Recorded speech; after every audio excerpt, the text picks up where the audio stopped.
This is Get Inspired with Dr. Barb. Hello, everyone. This is your host, Barbara Focatis, host of Get Inspired with Dr. Barb, podcast on innovation in education.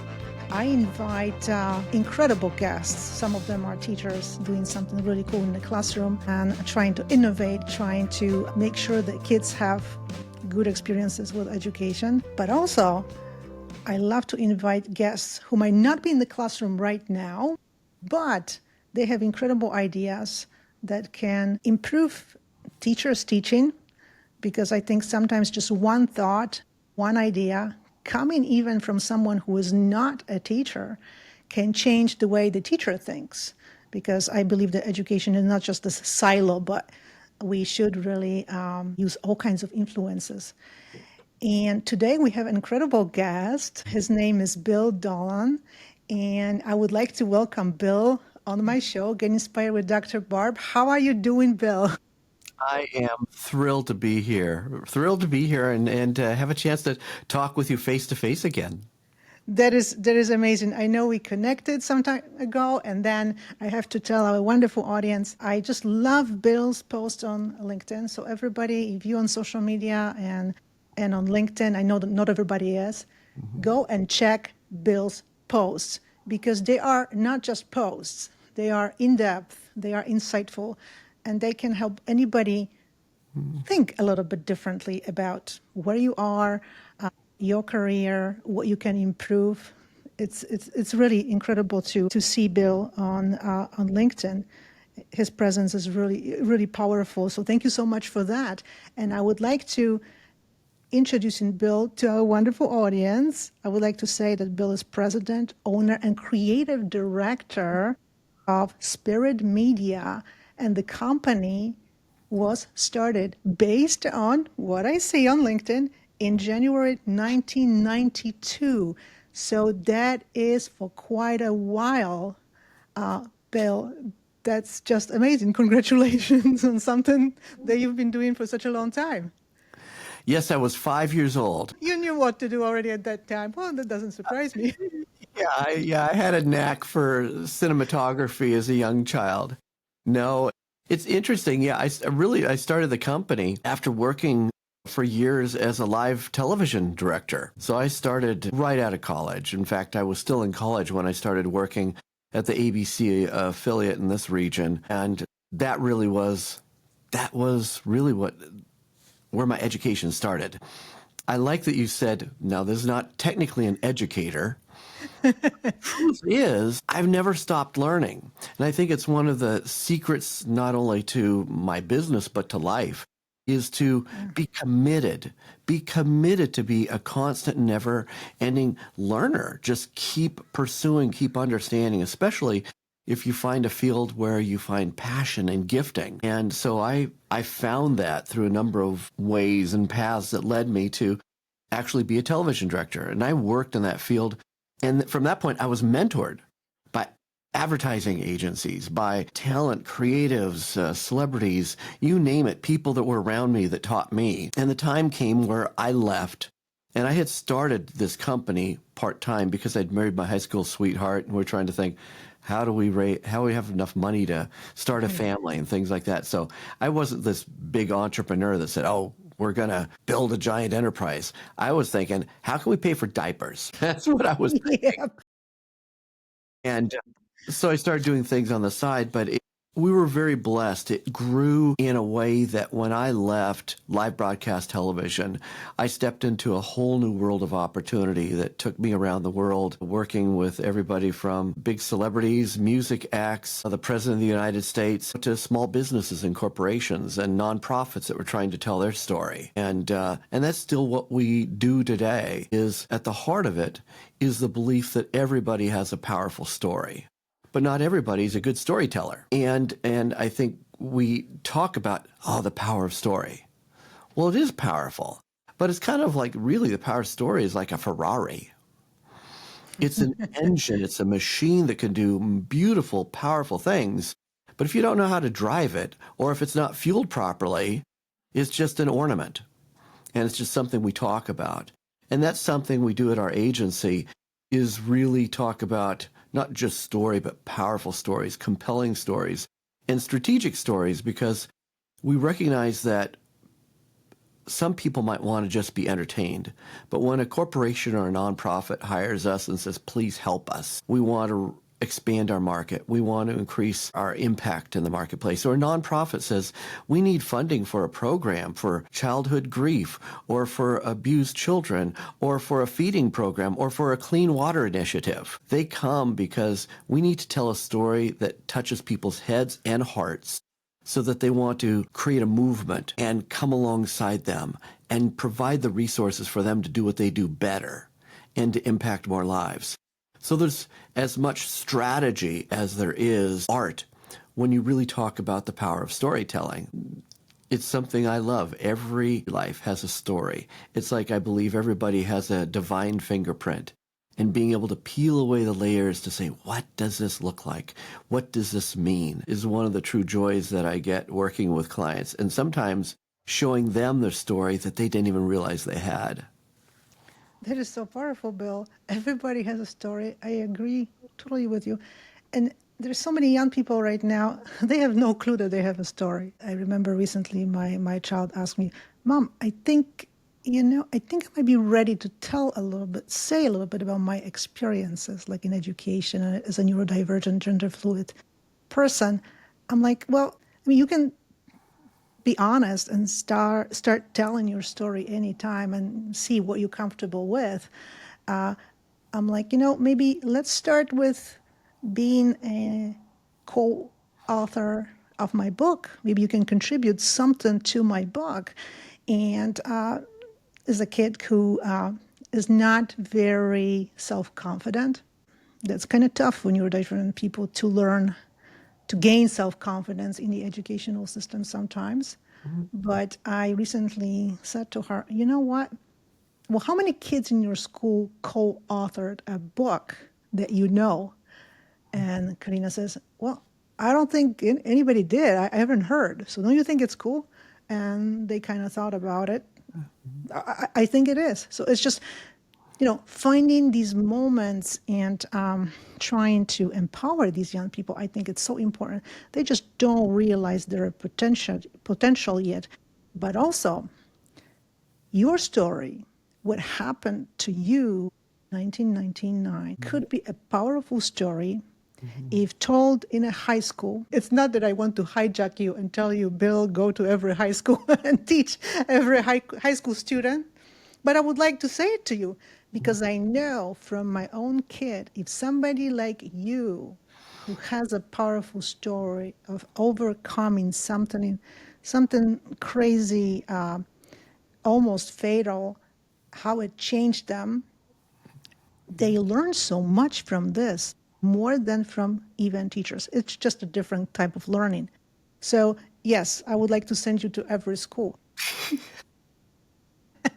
Almost sounds real, right? But well, you are a speaker too, and by the way, your voice is just like I was like listening to Bill, and it's like, oh my gosh, it's really a television voice or radio. Either way, you've got incredible voice and speaking persona. If you could tell our audience in a nutshell, like what happened to 1999 and how it changed your life in terms of how you your life circumstances and your profession, so personally and professionally. Well, I appreciate you opening the door, because when you talk about personal, professional, I would say every aspect of my life was impacted. And I'd say all of our lives are impacted when we encounter life and death. Those seem to be the great bookends that frame our life experience. And in my case, I said I started my agency, and we were on the road a lot.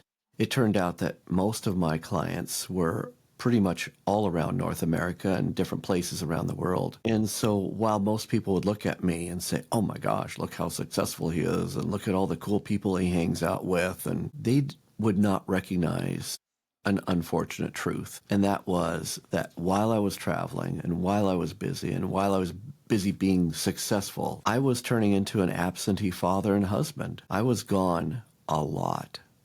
And I tried so hard to be around for what I call the important things, the birthdays, the special games, the family things. And I thought I did a really good job of calendar management.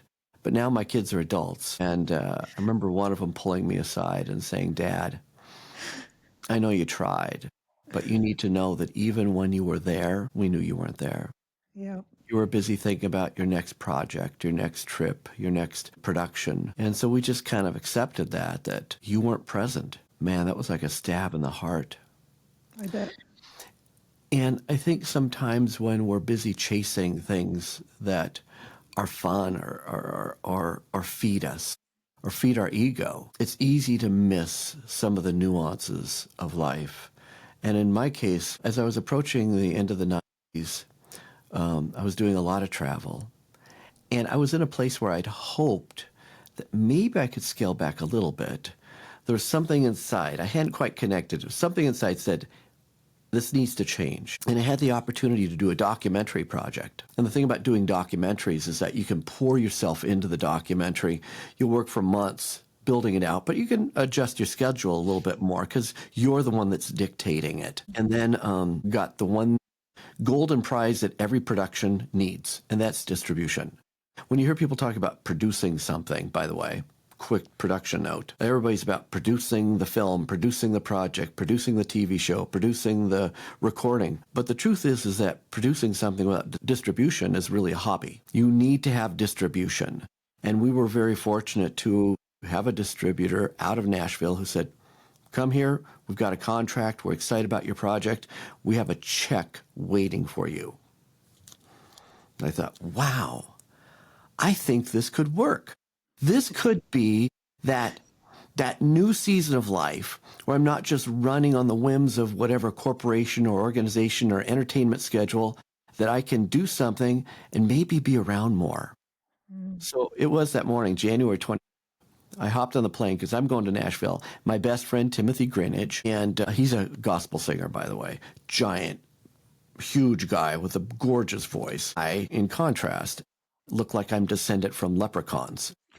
So the contrast was fun as we're sitting in our seats. But we traveled, we did tours together, and I remember sitting on the plane, and as it took off, and I looked out the window, thinking to myself, today my life is going to change.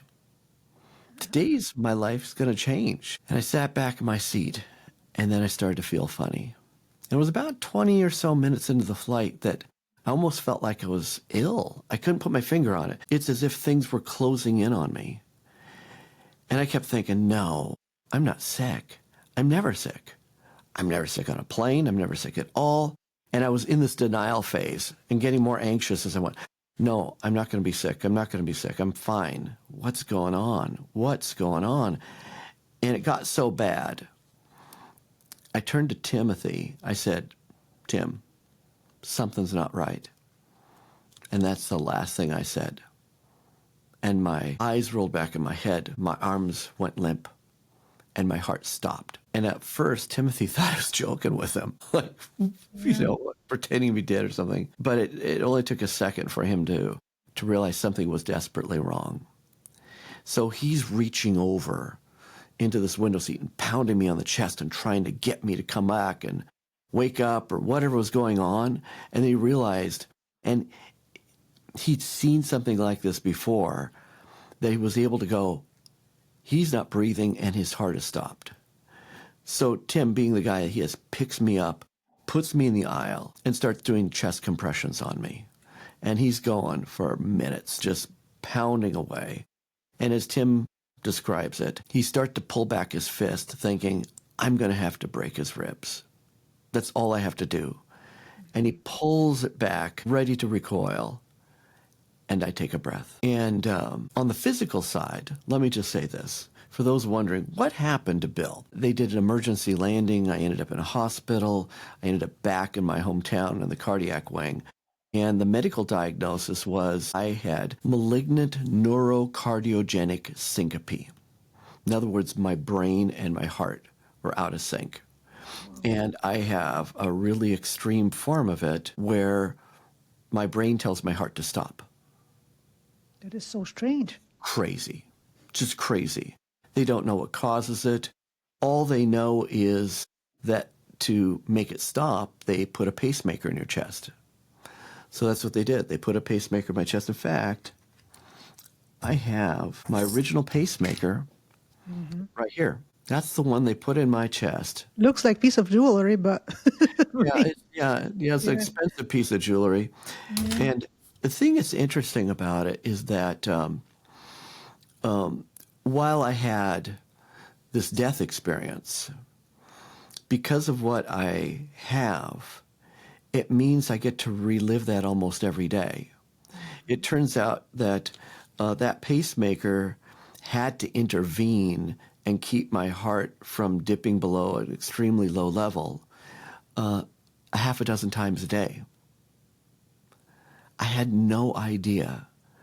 And so I have this precious, precious reminder that every breath you and I take is actually a gift. It's a precious gift. And I had taken it for granted. And one of the benefits of dying is I don't take the next breath for granted. I don't take for granted the privilege of being with you right here, right now. Don't take it for granted because it was a gift. So bottom line, that changed me in a lot of ways. Certainly spiritually, emotionally, intellectually, physically. And I came away with that processing.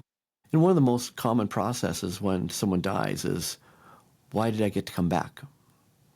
Why? Some people can actually feel guilty about it. And I didn't feel guilty, but I was asking why?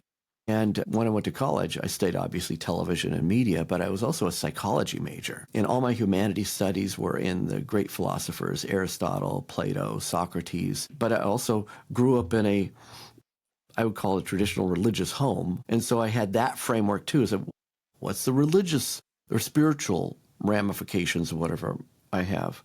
That search led me to what eventually writing the book, The 7 Disciplines of Relationship Marketing, because I ultimately learned, number one,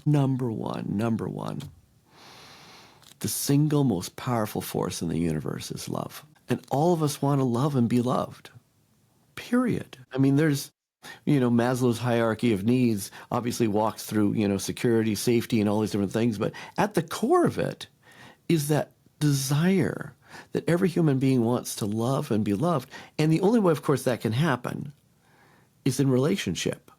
It's kind of like the sun. You think about the sun and how, and I reference this in my book, that the sun's this powerful, radiant force in the universe. However, we think, oh, if I got into a ship and flew out, 50, 100, 200 miles into space, would I feel the heat of the sun? And the answer is no. It's actually freezing out there.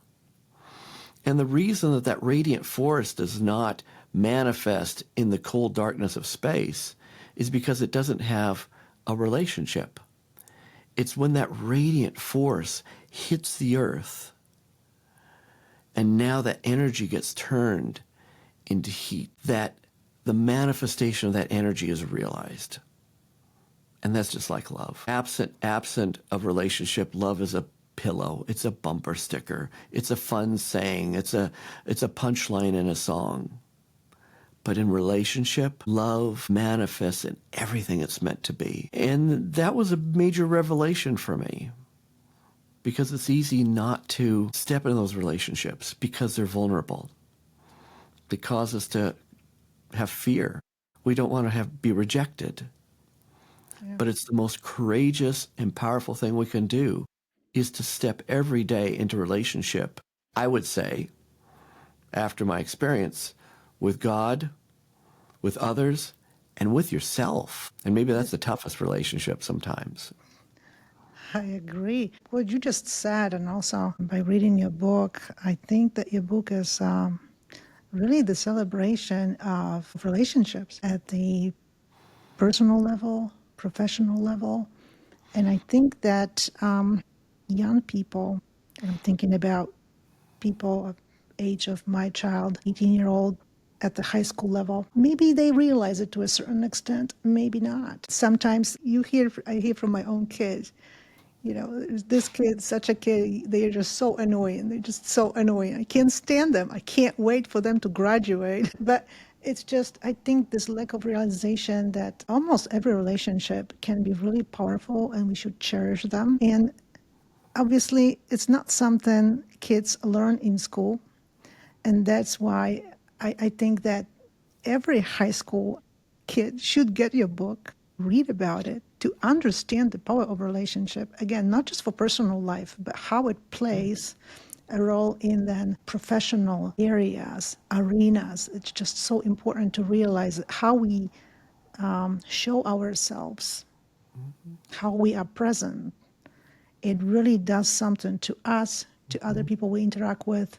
And it's just so powerful. If you could speak directly to a high school person, let's say student who is like in 12th grade, right now starting 12th grade in September, right? And they have this one more year. They really don't know what to do after high school. They don't even understand how to nurture and even cherish the fact that they can breathe and have relationships with people. They didn't have an experience like you, Mhm. but there is a power of learning from people like you. What would you say directly to such a student? Well, probably the first thing I would say, if you're afraid, that's natural. It's so natural. At most ages, we have reasons to be fearful or concerned. I mean, part of it has to do with being rejected, wanting to love, but not knowing if someone will love us back or if the world will love us back. And also, what does the rest of the life look like? I feel like, man, at 18, I've been in this kind of a rhythm, whether it's uncomfortable or not, it's been familiar. And in that familiar rhythm, you do have some things you can expect, some routines you can have, but that routine's about to blow up as you walk into a new chapter. And you're at a point of choices. You might not feel like you have choices, but you really do. You have choices to work, to go to school, to maybe travel, I mean, there's just so many different things that you could do at this phase. And the fact that you don't know what they are or how is a reason that in many cases there's fear, because also that means that you're going to have to be on your own. More than ever, the choices you make could have consequences for the rest of your life. And that's where I'd say So true. be thoughtful, be wise, but recognize that you are more incredible than could ever imagine. When I came back from my death, it was like, you know, I got to live, but that's just not me. I had a profound experience that defined it, but you get that every day. I mean, every day you wake up, you get to take a breath, and you should. And I personally believe, and you can question, from this guy that went through this death experience, can I really trust this? But I'll tell you what I believe. I believe that you're taking a breath as a gift. And it's a gift that confirms that not only you are valuable and precious, and you're here for a reason, but you're here for a powerful purpose. I mean, a powerful purpose. Now, just because you don't know it or you don't feel like it doesn't mean you don't have it. That's the thing that can be confusing, is that you've got these seeds of greatness in you and you haven't seen all of them blossom. And you might say, oh, no, I don't have it. Trust me. I mean, the day that someone planted a tree in your neighborhood and it didn't blossom with fruit the next day, didn't mean that those seeds weren't valuable. It means that those seeds need to continue to grow and to be nourished. But what those seeds will become were woven into those seeds from the minute they went into the ground. And that's the same way with you. Now, we'll give you a caution. And here's the real danger, is that because you want to be loved, we all want to be loved, we want to be accepted. The world is throwing a lot of stuff at you, telling you this is how you can be loved and accepted. And I say this respectfully. Parents and authorities in your life have told you what you are. Sometimes society, social media, religious structures. I mean, these aren't bad, but each one of them has put a filter on how you might see yourself. And if you're like me, I remember when I was a little kid, I would go to the carnival and they had this thing called the House of Mirrors. And you go in and some of the mirrors would make you look skinny and tall, and some would make you look heavy, and someone would make you whatever. Truth is, we kind of live in a house of mirrors because the world has created shapes in front of us that have altered how we see ourselves. And I want to tell you really something crazy. Really crazy? You've never even seen yourself. And you say, wait, I don't see myself. Yeah, No, what do you mean? you've only looked into a reflection of yourself through a mirror. That's right. The one thing you've never done that someone else can do for you is you've never looked yourself in the eye. You've only looked at a reflection of yourself. And that's reflected in the bigger picture. Now, can you get ideas of what that means? Yes, you can. Can you get greater clarity? Yes, you can. But you have to recognize that with all these things forcing you and saying you need to be this, for example, if you want to be loved, someone will tell you you need to be prettier, Skinnier. richer, whatever it is, whatever house you drive, or whatever power you have, or whatever authority you have. When you get older, people think, oh, you've got a position, you've got a career, you've got a house, or you've traveled. All these different things really, and there's nothing bad in any one thing except for this. If you think that being prettier make you more loved, that's the deception. If you think being richer will make you more loved, that's the deception. Being loved is something that needs to be done from an act of purity, and it only comes through relationship, not through reacting or appearing to look a certain way. Bill, you just said so many incredible things. I completely agree with you at so many levels. It was just so powerful. Thank you for that. Because I agree, there's so many ideas what you should look like, what the standard is, and then you look at social media. My legs are not the way they supposed to be, and then I have a conversation with my kid. But who's the standard? Who gave you the standard? Who created this? Well, I don't know. Well, I'll tell you, it's maybe a little group of people, okay? So do you want to do what the group of people told you to do?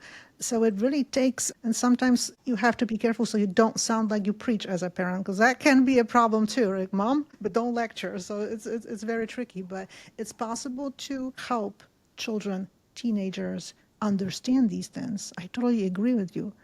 And now, teachers. They teach social studies, government, English, right? Science. This year, my kid it's all about water. Science, it's all about water. They're going to learn about water. I know exactly what. Karina is very excited. But I believe that teachers, even when they teach those subjects, they have a mission to help these kids understand, like you said, that they were put on this earth for a reason, that they have something cool to contribute. Even if it's water science, whatever it is they're teaching, they still have a mission to help these kids understand that they are important, they have potential, and they are here for a reason. They can contribute. It doesn't matter, again, where they come from, right? If they short, if they tall, whatever it is. What would you like to say to a teacher right now who might be listening to us, or administrator, as far as how they can approach it with kids? First, I have a lot of empathy for teachers. Teachers are in a tough place right now. I will say that resources are thin, support is often lacking, and you're expected to hit scores and targets and things like that that may or may not actually have a profound or lasting impact on the kids. It's tough. I'll just say it's tough, no matter what school district you're in. But here's the thing you can do. Even as you focus on what you teach, I pray you have the stamina and the care and the empathy to actually love your kids. That each one of these kids, I believe, is like a sacred trust. And some of them are hard. They come from difficult situations. They don't behave the way you'd like them to behave. Sometimes they're disruptive and confused. But they're still people who need to be loved and need to be respected in whatever way they can. And so to treat these kids, and this is tough. I know it's tough. It may be the hardest thing you do, but to be able to treat these kids with love and respect, and how you speak to them, how you conduct yourself with them. And even though you're paid for what comes out of your mouth, I think one of the greatest impacts you can have is by being present and to hear them. Hear their hearts, hear their stories, and try to understand the ways that they need to learn. It's tough and it's emotionally exhausting. That's why you need teachers. You need to take care of yourself. You need to find a way to take care of yourself and to feed your soul. But please, please, please don't let your frustration and your fatigue rob you from blessing these kids with one of the greatest opportunities they have in one of the most developmentally sensitive times they have, because the impact you have will last for the rest of their life. So incredible, Bill. I really agree with you. I remember my child came from school, and I think yesterday we talked a little bit about what today was going to bring, because of course it's Monday, right? So you go back to school. And I remember asking her, well, tell me something cool about these teachers. Like, what are you expecting today is going to happen? And Karina says, they're just so cool. For some reason, this year, the teachers are all cool. And they really are. And she says, Mom, there's something cool about this English teacher. When kids are talking and he kind of like catches them talk, he doesn't just like, what are you doing? Pay attention. But he just like approaches them with a smile. And it's like, guys, something going on here? Let me know. Maybe I should know that too. Just like without assumption, right? That they are like in conspiracy against the teacher or don't want to listen for whatever reason. But it's just this cool attitude without assuming, without just kind of wanting to know what's going on and why. And then I'm going to help them, right? In that situation. It's just, I think this teacher loves what he's doing. And like you're saying, and he's grateful for these kids. It's also his new job. He just came from a different state. He says, this is all new to me this year too. And he is just really grateful for the job, for the opportunity, and for these wonderful kids. And I think that's so important, this mindset and loving your job. It's just like Bill loves his job. It's just really what it is.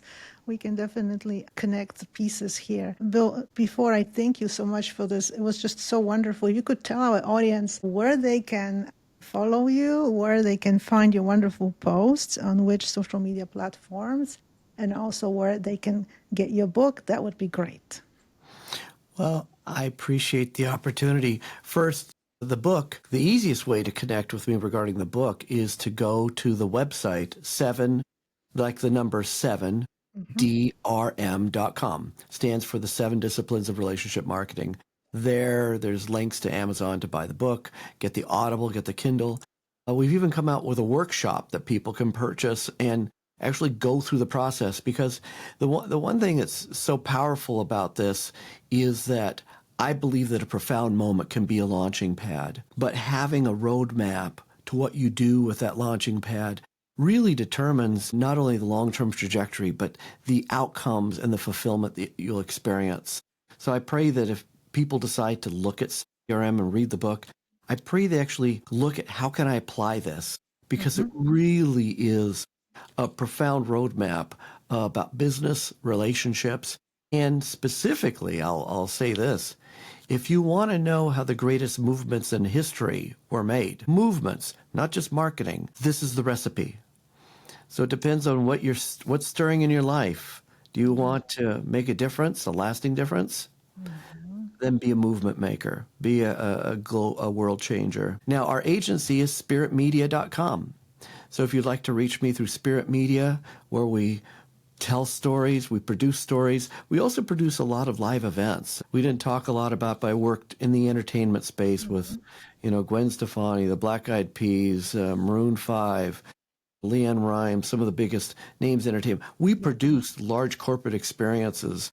And so if that is something you say, I'd like that, call us. We can help you produce experiences for your company or organization. And as far as LinkedIn goes, hey, connect with Barbara. And I connect you with Bill. Yeah, we're there.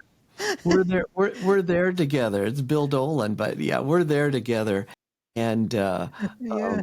any way that I can be a support, any way that I can really help you on your journey, or you want to know more about what my experience was, Yeah. I try to make myself very accessible. Thank you so much. You really are. You're a wonderful person. You're nice person to talk to, which is fabulous. And I will certainly ask your assistant to list all these links so we make sure that they will be listed in the show notes. And Bill, really thank you for this wonderful chat. I think so much to learn from for all of us, really, because like you said, I mean, we learn all the time. I just learn every day, and sometimes I wish that I learned certain lessons sooner, but every day is a chance, like you're saying too. And see everybody. I will see everybody on social media. Please connect with Bill. He's fabulous. And get on LinkedIn too. I think that people don't always know that LinkedIn is a really cool platform. There is a lot of happening, and it's just really nice professional place to be. I love to be on LinkedIn. And you'll have a chance to see Bill's posts. They are really fabulous. So reconsider, go on LinkedIn. Don't just stick around on TikTok or Instagram. It's like my daughter, TikTok. Why you keep talking about TikTok all the time? And thank you so much. And make sure to follow the show, Get Inspired with Dr. Barb, so you never miss an episode. And this episode will be fabulous, of course, with Bill. Thank you so much, Bill. Thank you so much. It's been an honor. Me as well. Thank you so much, Bill. Bye-bye, everybody. Thank you. This is Get Inspired with Dr. Barb.